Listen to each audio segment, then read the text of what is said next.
Social ಮೀಡಿಯಾದಲ್ಲಿ ತಮಗೆ ಕೆಟ್ಟದಾಗಿ ಕಮೆಂಟ್ ಮಾಡಿದ ಡಿ ಫ್ಯಾನ್ಸ್ ವಿರುದ್ಧ ನಟಿ ರಮ್ಯಾ ಕಂಪ್ಲೇಂಟ್ ಅನ್ನು ಕೊಟ್ಟಿದ್ದಾರೆ. ಮತ್ತೆ ದರ್ಶನ್ ಫ್ಯಾನ್ಸ್ ವಿರುದ್ಧ ಸಮರವನ್ನ ಸಾರಿದ್ದಾರೆ. ಜೊತೆಗೆ ಈ ರೀತಿಯ ಕೆಟ್ಟ ಮೆಸೇಜ್ಗಳನ್ನ ಮಾಡೋರಿಗೆ ತಕ್ಕ ಪಾಠ ಕಲಿಸ್ತೀವಿ ಅಂತ ಕೂಡ ಹೇಳಿದ್ದಾರೆ. ಪೊಲೀಸ್ ಆಯುಕ್ತರಿಗೆ ದೂರನ್ನ ದಾಖಲು ಮಾಡಿದ್ದಾರೆ.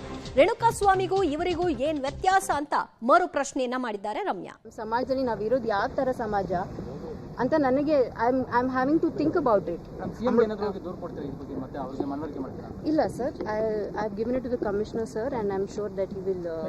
ನಿಮ್ಮ ಫ್ರೆಂಡ್ ನೋಡಿ ಲುಕ್ ಕೊಡ್ತಾರೆ sir. He has said that he will do it at the early. ಯಾರು? ಆಕ್ಚುಲಿ ನಾನು ಹೋಗಿದ್ದೆ. ಒಂದ್ ನಿಮಿಷ, ಒಂದು 2 ವರ್ಷ ಹಿಂದೆ ಅನ್ಸುತ್ತೆ, ನಾನು ಒಂದು ಕಂಪ್ಲೇಂಟ್ ಕೊಟ್ಟಿದ್ದೆ ಅಲ್ಲಿ. ಅವ್ರು ಆಮೇಲೆ ನನಗೆ ಫೋನ್ ಮಾಡಿ ಹೇಳಿದ್ರು, ಬೆಲ್ಗಾಮೋ ಬೀದಾರ್ ಯಾವುದೋ ಒಂದು ಊರಲ್ಲಿ ಒಂದು ಹುಡುಗ ಹೋಗಿ ಪಬ್ಲಿಕ್ ವೈಫೈ ಯೂಸ್ ಮಾಡಿಕೊಂಡು ಒಂದು ಸೆಂಟರಲ್ಲಿ ಕೂತ್ಕೊಂಡು ಮೆಸೇಜ್ ಮಾಡಿದ ಅಂತ ನನಗೆ. ಆಮೇಲೆ ನನಗೆ ಗೊತ್ತಾಯ್ತು ಅವ್ನಿಗಿನ್ನೂ ಚಿಕ್ಕ ವಯಸ್ಸು.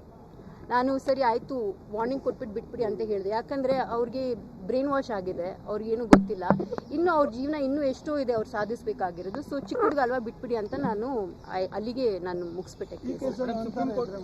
ಈ ಕೇಸಲ್ಲಿ ಫಸ್ಟ್ ನೋಡೋಣಪ್ಪ, ಇವ್ರಿಗೇನಾದರೂ ರಿಹ್ಯಾಬಿಲಿಟೇಷನ್ ಸೆಂಟರೋ ಅಥವಾ ಏನಾದರೂ ಆ ಥರ I don't mind.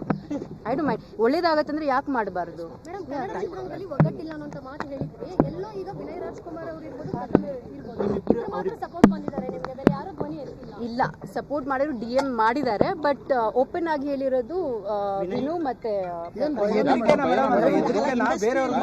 Of course because ಅವ್ರ ಮೂವಿ ಎಫೆಕ್ಟ್ ಆಗುತ್ತೆ. ಇವರೆಲ್ಲ ಇಂಡಸ್ಟ್ರಿಯಲ್ಲಿ ತುಂಬಾ ವರ್ಷಗಳಿಂದ ನೋಡ್ಕೊಂಡು ದೊಡ್ಡ ಮಟ್ಟದಲ್ಲಿ ಇದ್ದಾಗ ಯಾಕೆ ಈ ತರ ಸಮಸ್ಯೆ ಇದ್ದಾಗ ಎಲ್ಲ ಸೆಲೆಬ್ರಿಟಿಗಳು ಯಾಕೆ ಒಂದಾಗಲ್ಲ? ಒಂದು ಸಮಸ್ಯೆ ಆಗಬೇಕು, ಇವ್ರೆ ಆಗಬೇಕು. ಅದು ಯಾಕೆ ಆಗಲ್ಲ ಅಂತ ನಾನು ಹೇಳಕ್ ಆಗಲ್ಲ. ಬಟ್ ಐ ಥಿಂಕ್ ದಟ್ ಅವರೆಲ್ಲ ಹೆದರ್ಕೊಂಡಿದ್ದಾರೋ ಏನೋ, ಬಿಕಾಸ್ ಇದೆಲ್ಲ ಟಾರ್ಗೆಟ್ ಆಗುತ್ತೆ, ಈ ಫ್ಯಾನ್ ವರ್ಡ್ಸ್ ಆಗುತ್ತೆ.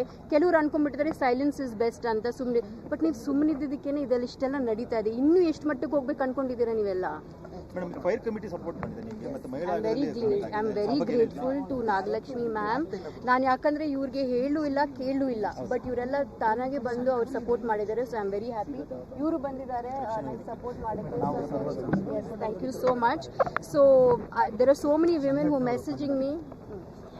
ತುಂಬ ಜನ ನಂಗೆ ಮೆಸೇಜ್ ಮಾಡಿ ಸಪೋರ್ಟ್ ಮಾಡಿದ್ರು. So I am very grateful for it. But ನನಗೆ ಯಾರು ಸಪೋರ್ಟ್ ಮಾಡದಿದ್ರು ಪರವಾಗಿಲ್ಲ, ನಿಮ್ಗೆ ಗೊತ್ತು ಎಲ್ರಿಗೂ. I will fight alone, no problem.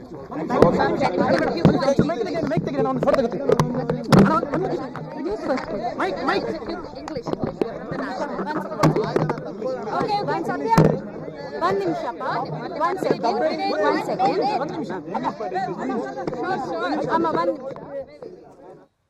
Police ಕಮಿಷನರ್ಗೆ ದೂರು ದಾಖಲು ಮಾಡಿದ ನಂತರದಲ್ಲಿ ನಟಿ ರಮ್ಯಾ ಅವರು ಮಾಧ್ಯಮಗಳ ಮುಂದೆ ಮಾತನಾಡ್ತಾ ಎಲ್ಲರ ಪರವಾಗಿ ನಾನು ಇವತ್ತು ಕಂಪ್ಲೇಂಟ್ ಅಂತ ಕೊಟ್ಟಿದ್ದೀನಿ. ಕೆಲವರು ಹಿಂಜರಿತಾರೆ, ಅವರ ಕೆರಿಯರ್ ಏನಾಗುತ್ತೋ ಅನ್ನೋ ಕಾರಣಕ್ಕೆ, ಮತ್ತೆ ನಾವು ಟಾರ್ಗೆಟ್ ಆಗ್ಬಿಡ್ತೀವಿ ಅನ್ನುವಂಥ ಹಿನ್ನೆಲೆಯಲ್ಲಿ ಸುಮ್ಮನೆ ಇರ್ತಾರೆ. ಎಷ್ಟು ದಿನ ಅಂತ ಹೀಗೆ ಸುಮ್ಮನೆ ಇರ್ತೀರಿ? ಸುಮ್ಮನೆ ಕೂತ್ಕೊಂಡ್ರೆ ಅಲ್ವಾ ಈ ಥರದವರು ಹೆಚ್ಚೆಚ್ಚು ಪ್ರವೋಕ್ ಆಗಿ ಇನ್ನಷ್ಟು ಮೆಸೇಜ್ಗಳನ್ನ ಮಾಡೋದು, ಇನ್ನಷ್ಟು ಹೆಣ್ಮಕ್ಳನ್ನ ಕೆಟ್ಟದಾಗಿ ಕಾಣೋದು. ಇದಕ್ಕೆ ಕಡಿವಾಣ ಹಾಕಬೇಕು ಅಂದರೆ ಪ್ರತಿಯೊಬ್ಬರೂ ಕೂಡ ಧ್ವನಿ ಎತ್ತಬೇಕು. ಇಂಡಸ್ಟ್ರಿಯಲ್ಲಿ ಎಲ್ಲರೂ ಸಪೋರ್ಟ್ ಮಾಡ್ತಾ ಇಲ್ಲ ಅಂತಲ್ಲ, ಬಹುತೇಕರು ಸಪೋರ್ಟ್ ಮಾಡಿದ್ದಾರೆ, ನನ್ನ ಪರವಾಗಿ ಮೆಸೇಜ್ ಮಾಡಿದ್ದಾರೆ. ಆದರೆ ಬಹಿರಂಗವಾಗಿ ಯಾರಿಗೂ ಕೂಡ ತೋರಿಸ್ಕೊಳ್ಳಿಕ್ಕೆ ಇಷ್ಟ ಇಲ್ಲ ಅನ್ನೋದ್ರ ಬಗ್ಗೆ ರಮ್ಯಾ ಅವರು ಮಾತನಾಡಿದ್ದಾರೆ. ಯಾರೇ ಆಗಿರಲಿ, ಅವರು ತಪ್ಪಿತಸ್ಥರು, ಸಣ್ಣವರೇ ಆಗಿರಲಿ, ಚಿಕ್ಕ ಹುಡುಗನೇ ಆಗಿರಲಿ, ದೊಡ್ಡವನೇ ಆಗಿರಲಿ, ಅವ್ನು ಯಾರು ಅನ್ನೋದನ್ನ ಫಸ್ಟ್ ಐಡೆಂಟಿಫೈ ಮಾಡಬೇಕು. ಆಮೇಲೆ ನಂತರ ಅವನಿಗೇನಾದರೂ ಮಾನಸಿಕ ಸ್ಥಿಮಿತಿ ಕಳ್ಕೊಂಡಿದ್ದಾನ ಏನು, ಅದಕ್ಕೆ ಅವನಿಗೇನಾದರೂ ಕೌನ್ಸಿಲಿಂಗ್ ಮಾಡಬೇಕಾ, ಅದೆಲ್ಲ ಸೆಕೆಂಡ್ರಿ. ಈ ಹಿಂದೆ ನಾನು ಕೊಟ್ಟಂತಹ ಪ್ರಕರಣದಲ್ಲೂ ಕೂಡ ಅದೇ ರೀತಿಯಲ್ಲಿ ಚಿಕ್ಕ ಹುಡುಗ ಅನ್ನೋ ಕಾರಣಕ್ಕೆ ಅವನ ಭವಿಷ್ಯ ದೃಷ್ಟಿಯಿಂದ ನಾನು ಕೇಸನ್ನು ವಾಪಸ್ ಪಡೆದಿದ್ದೆ ಅಂತ ಕೂಡ ರಮ್ಯಾ ಹೇಳಿದ್ದಾರೆ.